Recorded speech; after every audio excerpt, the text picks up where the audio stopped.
Assalamualaikum warahmatullahi wabarakatuh. Terima kasih teman-teman sudah memilih kelas saya di semester ke-6 ini. Saya ucapkan selamat datang dan selamat bergabung. Tentu teman-teman bergabung ke kelas saya ada banyak kemungkinan. Kemungkinan yang pertama adalah teman-teman pada semester-semester sebelumnya pernah mengikuti kelas saya. Karena merasa cocok, merasa nyaman, merasa tertarik, akhirnya di semester ini ngambil kelas saya lagi. Saya ucapkan selamat datang. Sementara kemungkinan yang kedua, sebenarnya tidak kepikiran untuk mengambil kelas saya. Cuman karena teman akrabnya mengambil kelas saya, akhirnya ikutlah ngambil kelas saya. Saya ucapkan selamat datang lagi kepada orang yang seperti itu. Atau kemungkinan yang ketiga, sebenarnya nggak ada kepikiran untuk mengikuti kelas saya. Kemudian tidak ada teman juga yang mengikuti kelas saya. Cuman karena pas saat KRS-an, semua kelas interpersonal and presentation skill sudah full, sudah penuh, maka tinggal orang ini saja nih yang belum penuh kelasnya. Akhirnya masuklah ke kelas saya.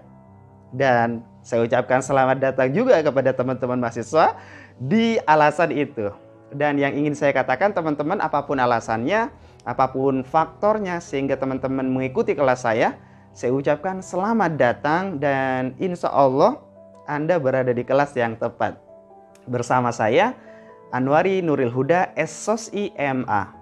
Ya, saya adalah alumni Bimbingan Konseling Islam UIN Sunan Ampel Surabaya. Kemudian saya melanjutkan pendidikan S2 saya di UIN Sunan Kalijaga, Yogyakarta.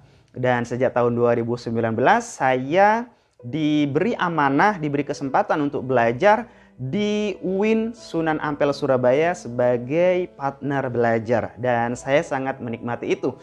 Dan teman-teman, salah satu mata kuliah yang paling saya sukain adalah kelas interpersonal and presentation skill, karena menurut saya kelas ini sangat menarik. Kenapa menarik? Mungkin ini terkait dengan latar belakang saya, aktivitas saya selama menjadi mahasiswa dan ketika lulus gitu. Selama mahasiswa, saya sering berorganisasi, saya suka banget terlibat dalam dunia training, motivasi, dan seterusnya. Sampai lulus pun begitu. Sekarang juga bekerja di lembaga yang begitu. Jadi training, motivasi, sharing, dan seterusnya. Berkecimpung di dunia public speaking. Itu yang membuat saya suka banget dengan kelas interpersonal and presentation skill. Dan sudah sejak tahun 2019 hingga saat ini, pada saat semester 6, saya selalu diberi amanah untuk mengajar, untuk membersamai teman-teman di kelas interpersonal and presentation skill. Nah, itu yang menyebabkan saya suka banget. Dan teman-teman, kelas kita ini akan dibagi menjadi dua secara umum. Yang pertama tentu interpersonal skill yang akan kita pelajarin bareng-bareng. Jadi interpersonal skill nanti akan meliputin tentang teori komunikasi efektif, kemudian bagaimana sih membangun hubungan yang baik dengan orang lain, membuat nyaman orang lain, membuat nyaman lawan bicara kita.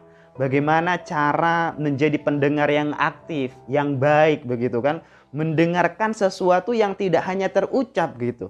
Bagaimana caranya kita mendengar sesuatu yang tak terucap gitu. Nah, kita akan belajar tentang itu. Jadi mendengarkan secara aktif atau active listening. Kemudian di bagian interpersonal skill ini kita juga akan belajar tentang bagaimana mengajukan sebuah pertanyaan yang powerful, pertanyaan yang menggugah, pertanyaan yang kuat begitu, atau pertanyaan yang bermakna. Sebab teman-teman, kalau kita amatin ya, dalam percakapan sehari-hari, dalam percakapan misalnya di forum-forum formal begitu, seringkali loh yang salah itu bukan jawabannya. Yang salah itu pertanyaan yang kurang tepat yang diajukan sehingga jawaban dari pertanyaan itu menjadi salah. Maka disinilah kita akan belajar bagaimana sih sebenarnya mengajukan pertanyaan yang powerful, pertanyaan yang bermakna, pertanyaan yang menggugah itu apa, seperti apa, dan bagaimana praktiknya. Di interpersonal skill. Juga di bagian ini kita akan belajar tentang bagaimana caranya bernegosiasi dengan orang lain. Bagaimana kalau misalnya memberikan feedback ke orang lain. Keterampilan memberikan feedback sekaligus bagaimana kita terampil untuk menerima feedback. Jadi ini persoalan penting. Pada dasarnya feedback itu kan positif, teman-teman. Namun seringkali saat kita memberikan feedback disalahartikan.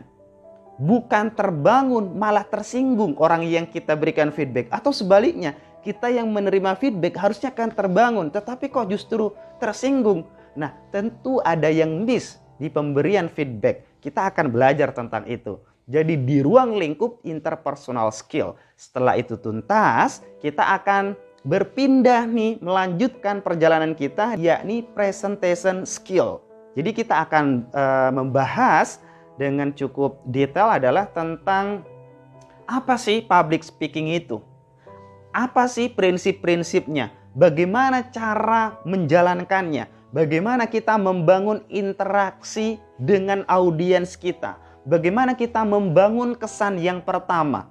Bagaimana kita ketika mendapatkan pertanyaan atau kita mengajukan pertanyaan di forum dengan peserta yang banyak begitu. Terus kita akan belajar juga tentang bagaimana membangun materi yang sistematis, yang terstruktur, kemudian yang berdampak. Kita juga akan belajar bagaimana sih cara mendesain PPT-nya gitu.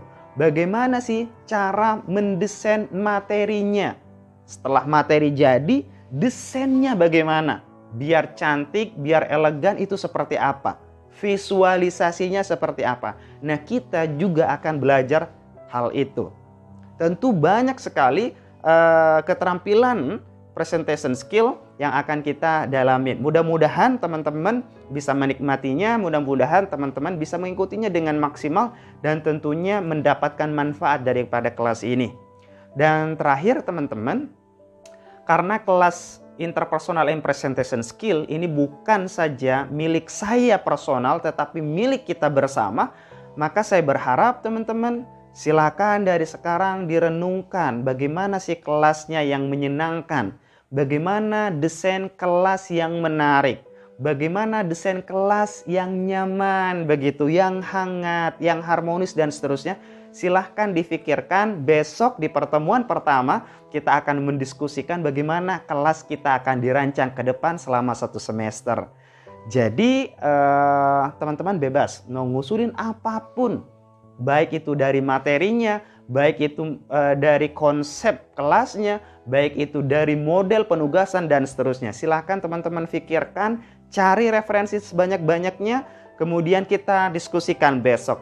Dan paling akhir teman-teman, sejak tahun 2019 hingga saat ini saya mengamati mahasiswa yang baik, yang biasanya nilainya bagus, yang biasanya pas lulusan jadi lulusan terbaik, pas lulus biasanya dapat pekerjaan yang nyaman, yang menyenangkan, yang sesuai dengan ekspektasinya. Itulah biasanya mereka mahasiswa yang menghargai waktu banget. Kemudian yang kedua, berkomitmen terhadap setiap pilihannya. Dan yang ketiga adalah mahasiswa yang memiliki keinginan untuk terus belajar, untuk terus bertumbuh. Jadi karakteristik mahasiswa yang berprestasi, mahasiswa yang baik ini, saya juga berharap teman-teman juga ada pada diri kita semuanya. Jadi yang pertama menghargai waktu, yang kedua adalah berkomitmen atas apa yang menjadi pilihannya, dan yang ketiga adalah keinginan untuk terus belajar, untuk terus bertumbuh. Sampai jumpa besok di kelas kita. Terima kasih. Wassalamualaikum warahmatullahi wabarakatuh.